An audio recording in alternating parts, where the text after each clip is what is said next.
Trish, can you close that door unless people are locked out, which may well be? No. Okay. We are in compliance with the open meeting law, public comment legislation. Oh, absolutely. Alphabetical. Chair Goodman. I'm here. Councilman Common. Here. Councilmember Here. And Member Feldman. Absent. Member Brown. Present. Member Pike. Here. Member Helton. I am here. You're on time. Every day. Member Bryan. Absent. Member Settle. Absent. Member Robin Potter. Here. Member Arnold. Absent. Member Cashman. Here. Thank you. Okay, thank you very much. So we will punish those who aren't here by assigning them committees. That's right. Okay, that's always the best. Moving it. Okay, public comment during this portion of the agenda must be limited to matters on the agenda for action. If you wish to be heard, please give your name for the record. Our discussion, as well as the amount of time any single speaker is allowed, may be limited. Is there anyone here that would like to make public comment? Hearing none. For possible action to approve the final minutes by reference of the regular meeting of July 23rd, 2012. They have a motion. Move to approval of the minutes. Second. Thank you. All those motion, please vote. Opposed? We will kill you. Okay. Report regarding the current budget for the Commission for the Las Vegas Centennial. Good afternoon, Madam Chair, members of the committee. For the record, my name is Phil Steckinger. I'm the manager of strategic analysis and reporting in the finance department. In front of you in your packet is a copy of where we are from where we had finished for the actual for fiscal year 2012, along with encumbrances that have been put in place and actual expenditures for the 3 months that is ended September 30th. So far as what we had in the budget is $1,950,000 roughly.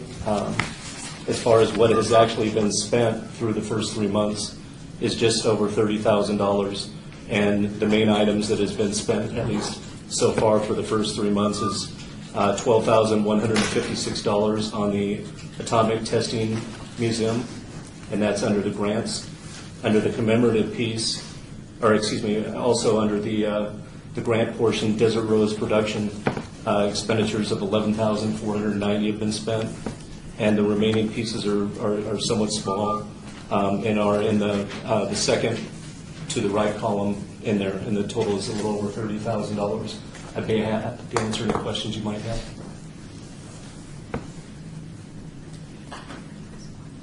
Income from the license plates remain pretty steady still? So far as what we're looking at, and again, this is only through the first 3 months, but what we're seeing is, yes, that they have been pretty steady. They have been declining, for the first 3 months. This is pretty consistent with what we've had. Our interest income, what do we do, where is our balance remaining invested? I don't have that information in front of me. Is it our remaining balance now? Yeah, you've got, with the actual 642 with the 58 remaining. So you're pretty consistent in not receiving us any interest. We're not getting a lot. I knew that as far as the fund balance reserve, we had $300,000 fund balance reserve. So, as far as the interest that we're getting is pretty minimal. Any questions, anybody? I will entertain a motion to accept the budget as moved. Thank you. Is there a second? Yeah, I like seconds, even though we don't do it seconds. Thank you. Thank you. Please, everybody please vote by voice. All in Aye. favor? Aye. You're opposed? Thank you. Thank you. Okay, thank you very much. That's nice of you. Report on the status and grand opening of the Neon Museum. Hi, Nancy Diener, President of the Neon Museum Board and Cultural Director for the city. I wear two hats. I would like to tell you all very, very big thank yous because for all the years I've been coming before this group asking for money, and you've always given us the money. And we are now opening, and you've all received an invitation for the VIP opening tomorrow night. Tonight's the media event. Wednesday night, for those of you who may not know, is the Symphony Park Lecture Series. I'll keep it here. And then Friday is our open to the public. We call it our public party, $75. Our tickets are selling rapidly. We know we will be at capacity probably by tomorrow for this event. And I just have to say that I asked we have a marketing person now. We're not doing it on our own anymore. And she gave me some things to read to you. Media coverage is tremendous. Stories pending all over the world, national and international. Sydney, Australia, the United Kingdom, Spain, France, NBC, Travel is running a story. Travel and Leisure working on a piece. WSJ pitching a story. I'm not sure what that is. LA Times, contact for more information and photos. Locally, we've received coverage in all print and most TV stations to date. We'll be the Community Pride partner for Channel 8 and have a 30-minute special just about the museum first week of December. Tickets to first night, we feel will be sold out. The Symphony Park lecture promises to be standing room only, and we'll be sharing footage of Tuesday night's event with the LBCBA, and we'll upload it to our FTP site for media access. So I just, you've given a lot of money to this project. The project is going to give back to the community 1,000-fold. It's probably one of the best projects I've ever had the privilege of working on. And I'm willing to answer any questions. Needless to say, we're all kind of on a real high right now. We're all working really hard. We're hoping we don't get blown out of the boneyard if it wins. But it's a tremendous community project, and everybody loves this project. And we wouldn't have been able to do it without the Centennial Commission. So, does anybody have any questions at all? And I hope you will all be there tomorrow night. How many are you expecting? Where is everybody parking? We have valley parking, just pull up at Williams, and they'll park your car. We expect to have a minimum of 400, probably closer to 500 or 600 tomorrow night. On Friday night, we'll be at capacity. Don't ask me what that is, because I'm not sure what the capacity is. I don't know that we know even. But, yeah. I have a statement. I have a question. First and foremost, I would like to congratulate you and thank you for your time served on this wonderful board. As a former board member of yours, I know how many meetings and how much work went into getting you to the point to where you are today. Nancy, I have to say publicly that your spirit and your determination to see this completely through is unparalleled, and I just wanted to say thank you and congratulations to the end result, having worked with the city of Las Vegas and now being a standalone organization. I think is a great testament to what a lot of organizations should want to be, and I just wish you much success, and thank you for everything that you've done to really bring a piece of history, culture, and excitement and entertainment to the cultural corridor, and being a part of everything that the city of Las Vegas has transformed itself to become. Thank you. Thank you, Ricky. Thank you for your support of the city council support and this commission support. We couldn't have done it. If it had just been a nonprofit effort, it would not have survived. It took the city's partnership to make this work. And this commission, absolutely. And the LBCBA also. All of it. It took partnerships. So thank you.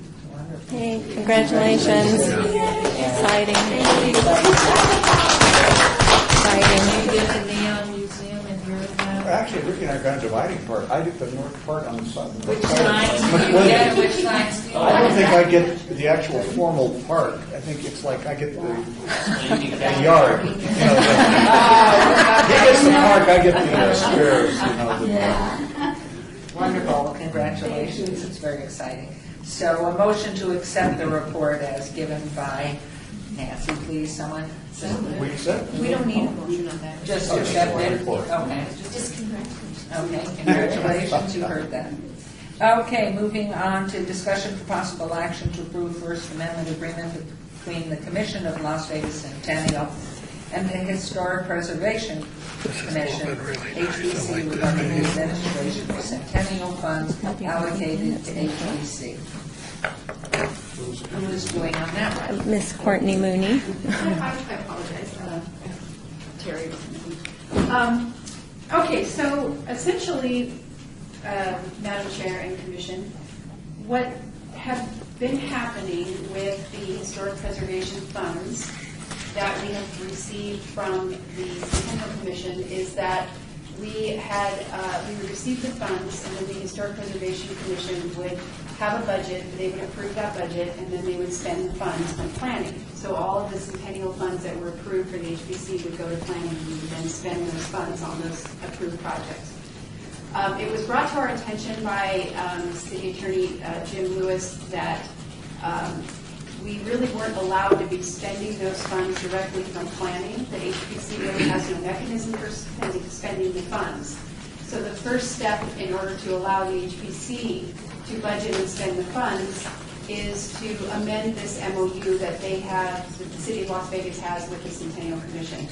As it originally reads, the Centennial Commission would have to approve every single project that the HBC wanted to spend money on for their budget. So if they wanted to approve a small grant or spend $150 on a membership to say the National Trust for the board, they would have to come back to the Centennial Commission each time and get that approved.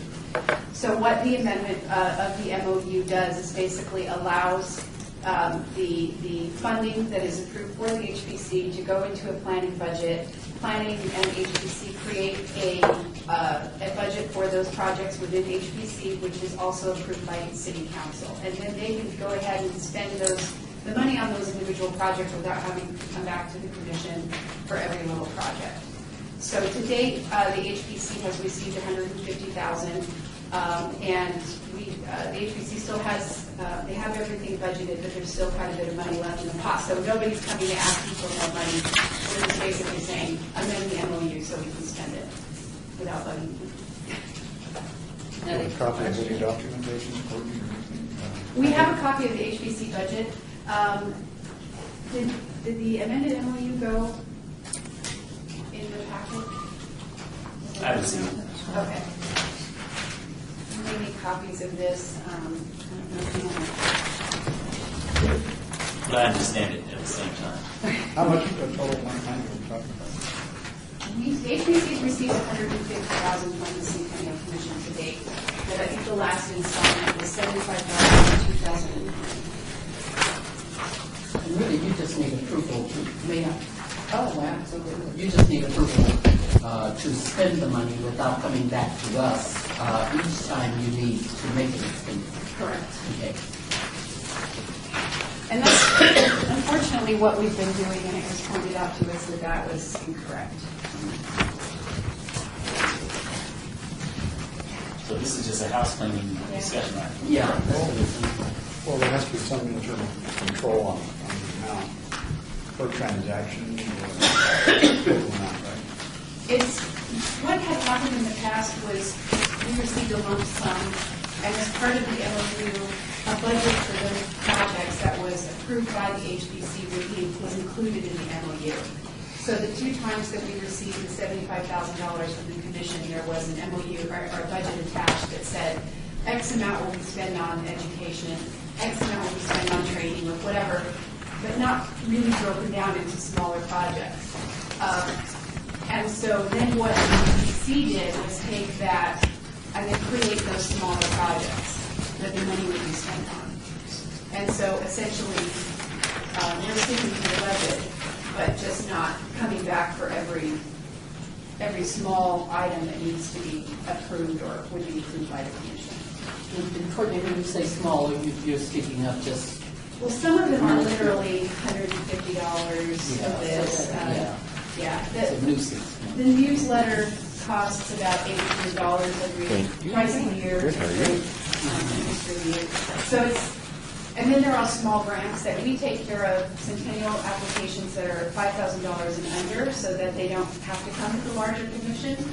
And we allocate that. And then the APC's budgeted a max of $25,000 for those smaller grants. Yes. I would be interested to know if once this is done, will you still give us a rundown of where the happening this is really fascinating just to see even where the little smaller grants are. Where the little amounts come. Yeah, absolutely, and that's part of the revisions to the MOU that Esther passed out is that we would be providing a quarterly report to the commission, and the budget would also go to the city council annually for approval, or if there is a major change to the budget. And so this, it probably wouldn't go annually if we budgeted just the $75,000 and stuck to that budget. It would just go to city council, and then it wouldn't go back until we receive another pot of funding. Excuse me, have you submitted the budget for 12-13? We have not. We've pretty much been following this budget that's attached to the MOU that was approved in 2009, I believe was the latest one. But that is part of this process, this house cleaning process, is that if the amendment to the MOU is approved, then we would take the budget to city council for approval.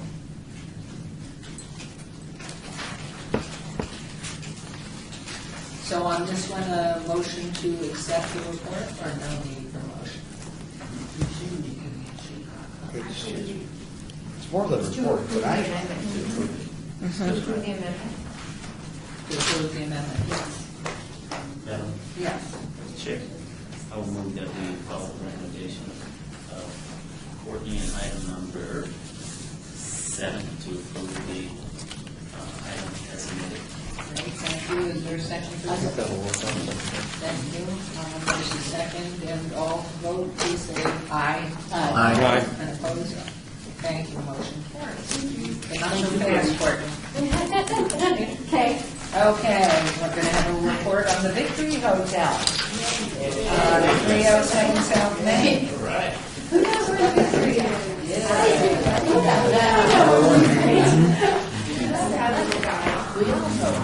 Good.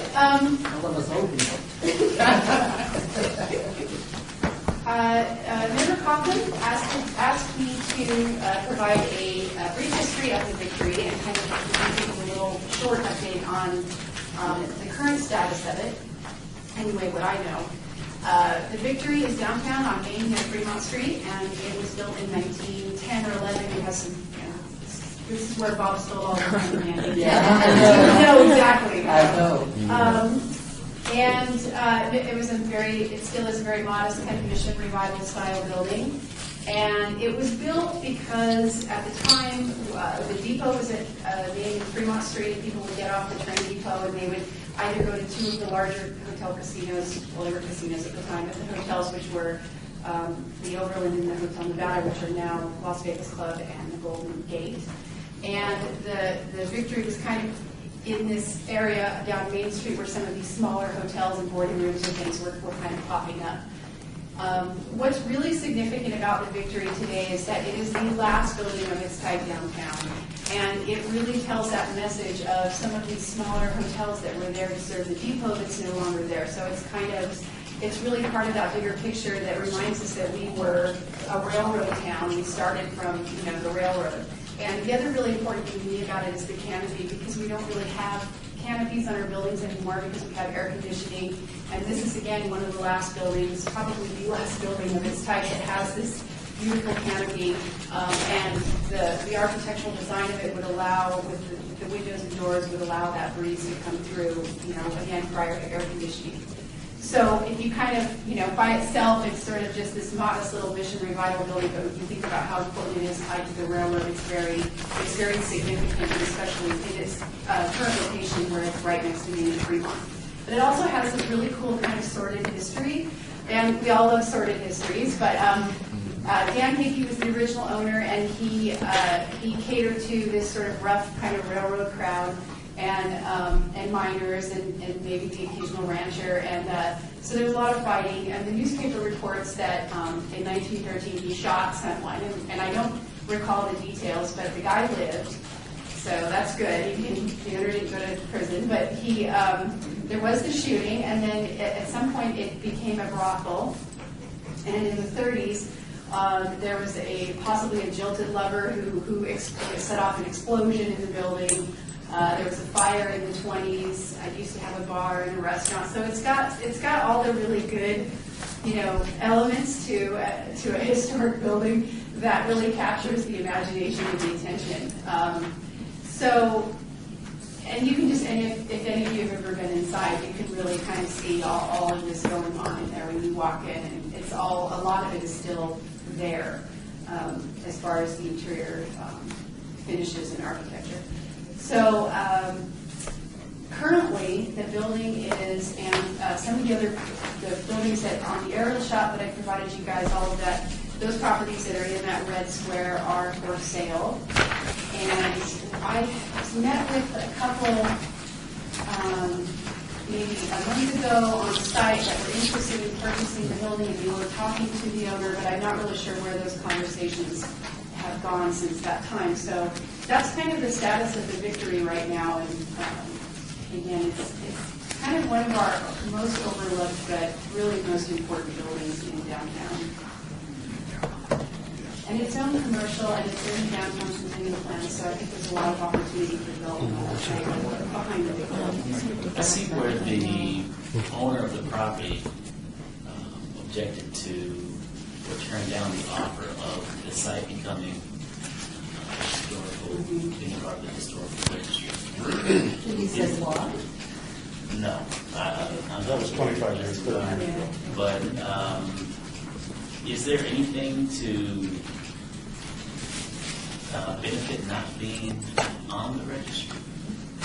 What the owner objected to is listing on the National Register, which some property owners feel that it will eventually have an impact on their right to either tear it down or make, do alterations or whatever. It's a business decision. Right. So, and that's not the case. And eventually we'll see that if the El Cortez is successful with their nomination, we'll see that that it won't have an impact on business, and in fact, it can probably market it to their benefit. But I think I just read some articles about that, and it was, so at the time, and they were saying that the owner was just opposed because he felt, he wanted to tear it down or whatever. So it's kind of double-edged. There's not a whole lot of benefit to being on the National Register as a private homeowner, but in this case, with an income-producing property, you can, if it's designated, you can apply for tax credits on the rehab. So you can get to, up to 20% a tax credit on a qualified rehab for that building. So whomever purchases that building now, if they wanted to rehab it, they would just designate it, get it designated, and then they could apply for those tax credits. And also, once it's designated, there are a ton of grant opportunities for buildings. So I don't know if the owner just felt like he wanted to demo it, but I don't know. I have additional discussions too, if you're finished with your presentation. Are there any other questions? Well, we can handle them both at the same Okay. time. How about that? Could you pass that group there, and there's half a dozen on each side of each presenters? Well, Courtney, thank you for bringing this, Madam Chair. If I could engage with Courtney. Courtney knows so much more about this than I do. What I want to say is, Courtney, I was hoping you would come up to the office first. Again, a disconnection between the schedule and communication. Well, what's happened on the building is that it was owned by an elderly couple, wealthy but elderly, in the early 80s, lived in Oak Park, not too far from Chicago. And they, when I came on the commission, and then I received this not long after. I bet you this historic connection is about a year old. Yeah, it's a year. Well, I always looked at this because I've always been a preservation. And I looked at I realized, whoa, we could be in trouble here because I fortunately met the owner and his representative by the name of Kevin Spencer. And Kevin has since moved to Las Vegas because they had property here worth developing, so they sent the rep to move here. And I thought, this is the oldest freestanding building. I don't think there could be any question in Las Vegas now, and it's the only one. I mean, it's not been changed so much. It hasn't been changed. In fact, we have buildings on Fremont that might be older, or at least as old. They're just covered by fascia. They've been altered forever, but they're there. The guts are there. But here is a fragment of the past that only Big Jim Cashman could probably tell us a lot about. And so I talked to the owners starting in January last year and began to think, we can save this. And so first of all, I got a promise that they wouldn't tear it down without giving us some sort of rights. And they have other property downtown, so it makes sense that they would want to please the city. So they've been very cooperative.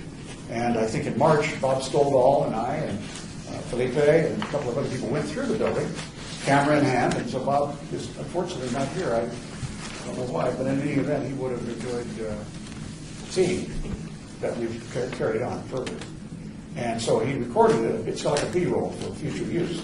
And we're coming close to the future use. Yes, Rick Franklin and his wife approached the owners to possibly put in a small boutique bed and breakfast or some sort of a fine dining. And that was a few months ago. It is not looking good for follow-up on that. And it's too bad because they had some very creative ideas. But I don't think they can afford to buy the whole parcel. And the whole parcel, they don't really need the whole thing, but they pretty much have to buy it to use it. And this thing is leveraged. So there's a lot at stake here. And probably a little expensive for them. So I don't know if they totally officially threw in the towel or not. All along I've had a plan B, which was that if destruction was imminent, if development was not imminent. In fact, the owner even came to me with a suggestion, maybe we could build a high-rise over it on top, because property values are going up. Maybe they build something over it and capture the flavor of old Las Vegas by leaving this here and simply creating an environment above, which is coming around now. This architectural treatment of putting a high-rise over an older building is working, and there are designers, very creative architects doing that. But anyway, to play it safe, I started on a plan B. And I thought the likely location to move it someplace else before a destruction occurred would be where the cottages have gone, that is to the water district property. And so what I've done is I've given you a map to show you. Water Authority wasn't real anxious to think about this, and now they are a little more interested. In fact, they're very, very aware. So today we had a 7 or 8-person team from the Water Authority. We had a preservation architect. We had engineers. We had folks some of them making their second visit to the Victory Hotel to try to put a sharp pencil on Plan B should it need to happen. And so the second page, if you can all look at that, shows you the proposal. In fact, what you see is a map of the outline of the village that's going to take shape at the Springs Preserve. And if you look at the upper left, you'll see in red marked the 4 little cottages. You'll see where those 4 cottages will go. They're crosshatched little structures inside the green lines. The green line being the trolley and walking path, which we have already funded part of the construction, as you know, of the trolleys. And that's right now, if you look way to the far right on that map, to the far east end, near the housing, that's where the 4 cottages are standing now. They're going to be moved to this location on the left.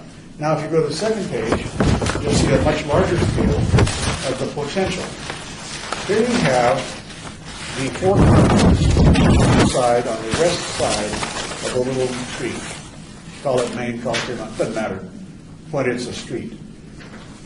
If you look at and you just put your finger on it, if you look at 4 cottages, the one at the top, opposite that, they think the hotel would fit perfectly. It's flat, but very little, not much contour line there, so you see not much fill is needed. It would fit there. And then adjacent to that, in other words, below it or to the south, you would have what they are going to do is construct a city, a little storefront city, exactly like it was back in the day, where you've got the wooden front and you've got the tented building behind it, as it was when it was a dirt road. This is something, and of course, right above that, you see a structure. You see a rectangular structure. That is where the terminal is going to be for the trolleys, the locomotive and his car. And that's an enclosure so they can keep it there at night and in bad weather. So they have started to get on board with the idea that the building has a place to go if it's in imminent danger, or if we can't get somebody to occupy it, today and turn it into a good, thriving business, because I think it would. But on the other hand, I'm not a realtor. So they're willing to relinquish the building, but not the land? Well, no, that's right. They pledged that they would not tear the building down, and Kevin, we don't have it in writing, but he pledged to give us the building. We wouldn't have to build, we wouldn't have to buy it. Now, you're doing somebody a favor if you're going to take away something, get it out of their way. And we haven't begun to try to twist their arm about asking for a contribution for this, but you can see that you've got to have a plan B and you've got to have it executed, because there are no restrictions on that building. It's not on the register, as you've heard. It could be torn down tomorrow. It could be done tomorrow. So what's the time frame? It's up to the owner, in a sense, unless we can find the money to move it. Well, I was just going to say, do you have an estimate of what the cost would be? We have a ballpark at this point of moving the building. It cannot be moved intact. Too many electrical connections, too many obstacles. We're all familiar with trying to move from east to west in this town. So I hesitate to give you more than a ballpark, because that was based upon a cursory look a few weeks ago. And now today they've had the engineers in to look and see, well, really, what will it take to move this thing? I can tell you that $1 million is probably a good, safe figure to think about, to move it, to deconstruct it, transport it, and reconstruct it exactly as it is today, and put it on that spot. And if old Big Jim Cashman could talk about it, he'd fill in all the gaps. Yeah. So To what this is extent- Plan B, this is really a Plan B plus, but I feel like we have to do these kinds of things before we lose our assets, and this is the last one.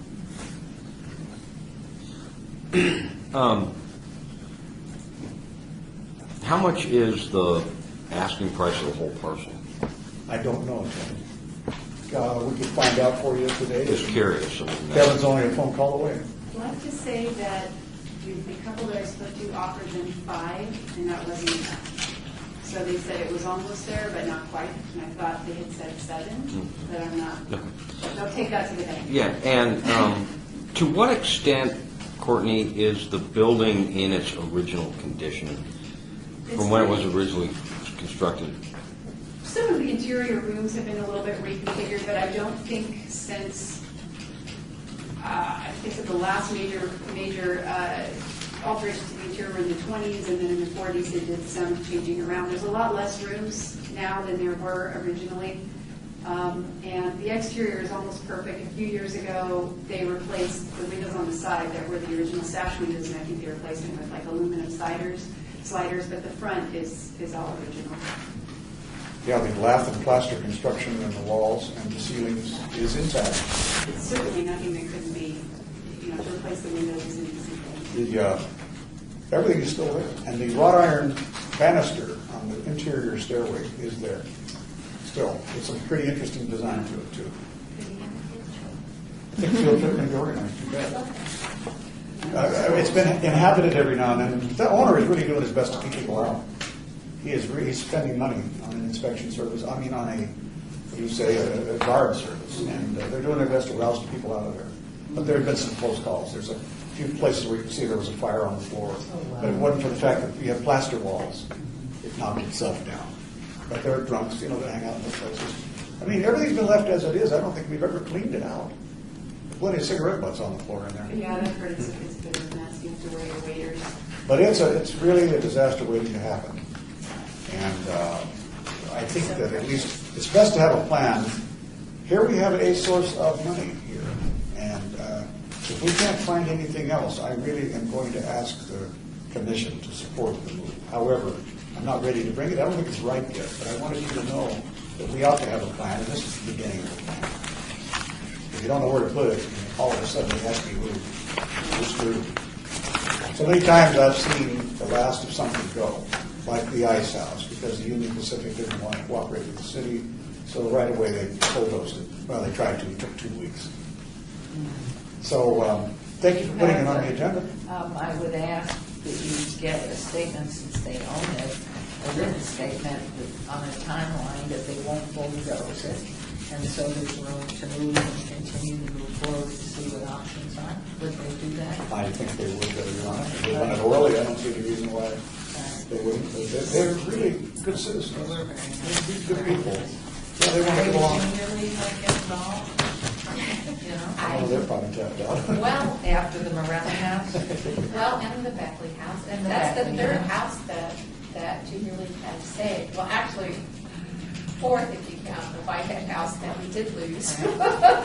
But You know, somebody it's- like the Junior League, somebody has to get behind this project. It's just a orphan But waiting if for it's just going parents. to go to the Springs Preserve, then there's no, and depending on what their use or purpose would be with it, you know, it could be that they would just be, it would be fine for us to move and get it back together without fixing it up on the inside right away. And then you can see what use could be used, it could be used for, because that's where the expense is really putting it back in a usable, yes. And that, by the way, that expense is good. I'm not going to hand this out. There is a line item budget at this point for deconstruction and reconstruction and moving. But I think it's premature to hand it out because I want them to put a pencil. And it would include putting it back in the It's kind of, I mean, none of it happens overnight, and, you know, the moving of it is one whole stage, preparing a lot. I mean, so we can take it into different pieces and parts, it doesn't have to be a whole ball of wax all at once. We can strategically plan it, you know, to make sure we save it, and then, you know. When you move it, you've got to move it to its place, its final resting place, so to speak. You've got to have it ready. There can't be any middle ground with a building like this. It's Well, unfortunate. Not like the cottages where you could, they're small enough and they're light enough that you can rest them in them. But we did fix up the insides all the way on the cottages. I don't know what happened. No, there was, the last one anyway. Water Just authority will be finished. paying for that. Right. Yeah. So just the parcel, well, thank you. But anyway, I wanted to bring this report to your attention. Courtney, thank you very much for tracking If you, these things. it's so worth it. It is really something. I had a family. But, okay, are there any other questions? Because I will research the ideas, if anybody that comes up with, I'll see if we can get a written commitment from them, not the For a chair. particular length of To time. gift it to us. I don't think it's a commitment to it at the same time. Well, it depends how much paper is out. What if they get an offer from the Landry people and they want that land now? So at least give us something to agree to. Yeah, it's- Thank you. And the purchase price, I think we should get that down and get that information to Tim. I was just curious, you know, it may be cheaper for the commission to buy it, the city to buy it, and rehab it than move it. Well, that is true, Tim. I mean, it's potentially true. It's only 40 by 60, period. Yeah, but I don't know what you do with it, I'm just 40 by 60. And also Kevin has said they would be types, they would be parcels. We map it. That now is part of a larger parcel. But consider It would be that. a cute category for stuff. But he's keeping it in its location. Thank you, Commissioner, for, Okay. get your thinking caps on. I see the mind's already grinding. We'll move on to item number 9. We have, first I will report for those of you who don't know, unfortunately, Brenda Williams, husband Monroe, of many years, passed away Sunday. And so she obviously was not here to make the report. We have a discussion for possible action regarding a grant request in the amount of $16,486 from Brenda Williams regarding the West Side School alumni stores, our school, our community, our time, 1923-1967. And so, are you obeying this till she comes? Or are you No, making a Mayor, report? if it's okay with everybody, we want to go ahead and make the presentation on behalf of Brenda. She's already put the book map Yes. in place, and she's negotiated the printing of it and everything. It's really ready to go, minus the cost of. And I would like to say on her and Monroe's behalf that if it was, it's really sad because, and especially for me, because Monroe and I were raised a block apart and sat in the same classrooms all the way through grade school, and that leaves only about 4 of us alive in my grade school class. Did he copy over your paper? I'm sorry? No, he didn't. No, 'cause I Copy had off his paper? No, I had to sit at the front of the room because the teacher had to keep me quiet. That's another story. But anyway, and he was always very quiet. So anyway, it's very sad. I hope she's sounding good, but you know how that is. But it's very sad. Has anybody approached the Stevens Press to donate the balance and to absorb the cost? I think Brenda has tapped every resource that is available to her. It doesn't work like that. And she's done a lot of work on that. If I may, Mayor, I met with Brenda approximately 3 weeks ago, and Stevens Press sent in a draft of the finished product, what the finished product will look like. It is very, very impressive as far as the end product and the history and the number, I believe, well over 150, 160 people who attended the West Side School from first class. Yeah, me. Well, not me. Not you. Not me. Yeah, but I was like from first grade. And one of the most impressive pieces of the history for the West Side School is that the West Side School, for a lot of people who don't know, is you would assume that it was specifically for African Americans, and that is not the case. It was started out as an all-white school, and then it transitioned into the school in which the Paiute Indians attended, and I believe into the late 50s, 60s, well, I should say the early 50s, when the migration of African Americans were moving into the Las Vegas Valley. The West Side School is where predominantly African Americans attended. And the school overall, in the capacity of its opening, I believe it closed in the mid-60s. So the transition of the principals from every ethnic background and participants who attended the school are, when you look at the names of those individuals who are in the book and those individuals that gave stories, we're talking individuals who are up in age at this point and really gave a clear depiction of the history of what was transpiring in the valley around that time, and allowed them to have a lot of great information to share as far as their principals, who went on to have names, or teachers, I should say, who went on to have schools named after them to this day, and streets named after them, and buildings named after them, and teachers that attended the school, and a lot of the students that attended the school, of course, became dentists and doctors here. And it's just amazing when you just look through all the names in the book. You go, oh, I didn't know he attended the school, and that person may have, 3 or 4 buildings in the city of Las Vegas named after their family. And so it's really a nice cross blend of ethnic environments that had an opportunity to come through this historical elementary school site. And in addition to that, and Mayor, this is something that you shared early when you first took office, was that the city of Las Vegas, I'm paraphrasing, prided itself on inclusion, and the move now to be a historical preservation community in order to keep the rich culture and the history in place is something vitally important. And just as the Fifth Street School, we have a gym right here in the heart of, I would say, downtown, because when you look at Las Vegas now, this whole area is the center of the city. From a geographic standpoint, and it's the oldest standing elementary school, I want to say in the state of Nevada, but for sure in the city of Las Vegas, built in 1923.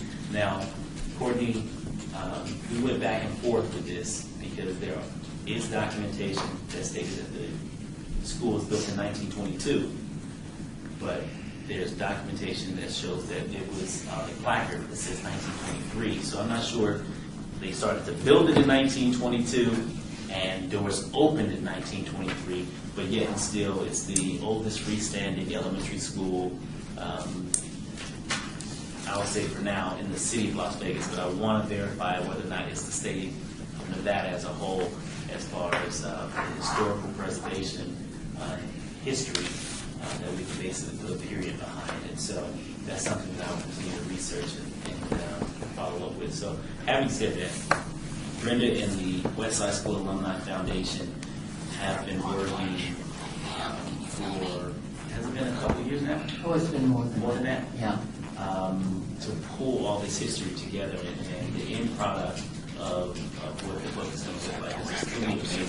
And the pictures that we were able to, through our marketing, and I say our because the public, the private, volunteer hours from many different groups from around the valley, going out on the airwaves, Facebook, Twitter, newspapers, asking everyone, every walk of life, if you attended the Westside School, please contact the Westside School Alumni Foundation.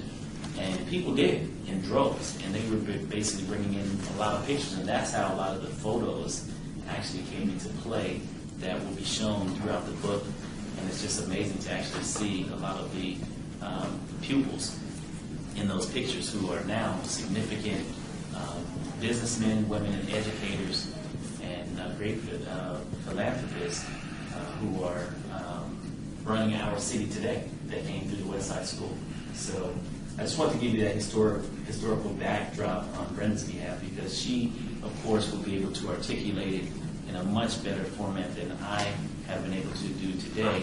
But, of course, as you all very well know, she lost her husband.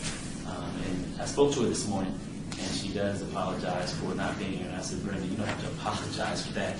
And but that's just the type of woman that she is, because she really wants to be here, because she worked so very hard to get to this point, a point that she never even thought that she would get to, and it's finally becoming a possible reality. And she's not here to do the final lifting of the resources that she needs in order to complete the print to meet the, I believe, the December deadline. So, having said that, Mayor, I'll turn it back over to you. And therefore, I move. You're moving. Sorry, Okay. they gave such a great talk there. I'm sorry. Yeah, well, I just wanted to ask on the total amount requested, because on the budget it says 16.4, but on the other hand, in the budget it shows 3,000 from an anonymous donor. That's very nice. Which would mean that the balance due would be 13,000. So I need to get clarification on that. What's the motion? Her total request is $16,486. So the donor did not come through then? Is that- I believe they gave They her did, money, but but she didn't, that's not counting that. Oh, wait, I see what you're saying. She says the total 13,686, and then she's got a total donor. The project cost is 16,486. Her request,